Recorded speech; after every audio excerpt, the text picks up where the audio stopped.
What do you think here? What is a super app?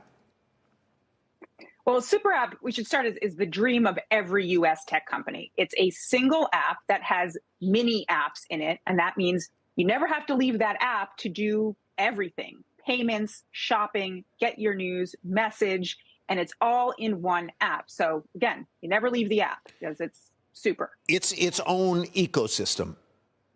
Correct. Its own walled garden, if you will, right?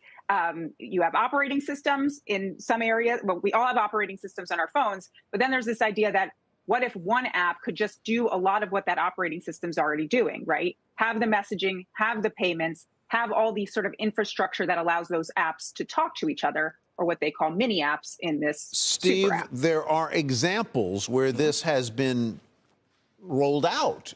Most of them are in Asia, China, Korea, Vietnam, and elsewhere. How have they done, and what has the uptake been? Extremely well. So the best example of this is WeChat, which is owned by the Chinese internet giant Tencent. They have over 1 billion users, and like Joanna was saying, you can do everything in this app.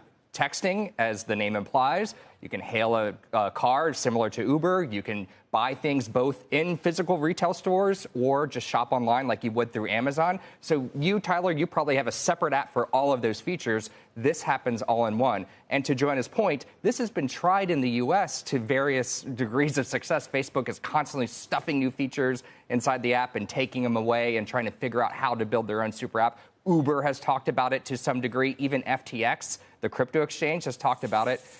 But the problem here is Western users just don't seem to take it up the same way Asian users do. So that's going to be the challenge for Elon Musk. Does he have some kind of secret sauce or some game-changing way to get us and convince us to use a super app instead of a separate app for all these things we like to do? So, Joanna, this sounds to me a little bit like the cable bundle. In other words, you subscribe to a super app and you get all the channels and all the things you want. Are these for pay apps, these super apps, or do you get them for free?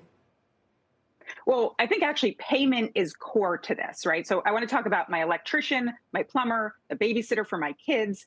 All of them now, when they bill me, they're using different apps to bill me: Venmo, Zelle, Apple Pay.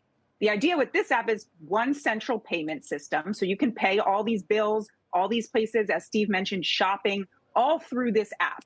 So yes, to your point, it is sort of a bundle, right? All of these stores and retailers and apps come to this app for an underlying payment structure.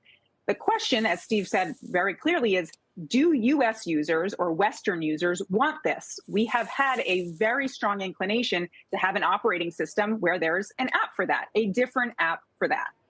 I'll tell you one thing that I would like would be the idea that I would probably have only one password as opposed to 75 or 80 logins and passwords here. I mean, that would be a real convenience. On the other hand, I think I would be very suspicious of having ceded so much of my digital life and my identity to one provider. Yeah, that's part of the problem, too. And so, look, let me just demonstrate how important this app is, Tyler. When 2 years ago, Donald Trump tried to take WeChat away from the United States. He tried to ban it because it's owned by a Chinese company. There was a collective freak out here because it's the only way Chinese Americans can talk to their friends and family over in China because so many other apps are banned. So there's so much tied into there. And to your point, yes, we would have to ask ourselves, if Elon Musk does turn this into his vision, do we want to give that much authority and power to one person or one company? And it seems like right now, Western users have said, no, we'd rather kind of spread it out and make it, spread the love here. Final thought, Joanna, here.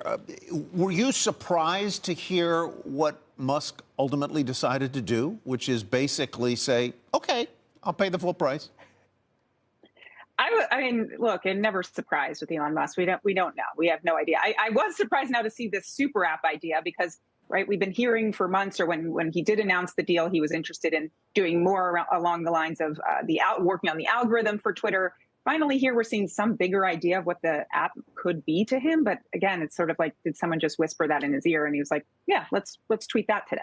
Joanna Stern, appreciate it. Thank you.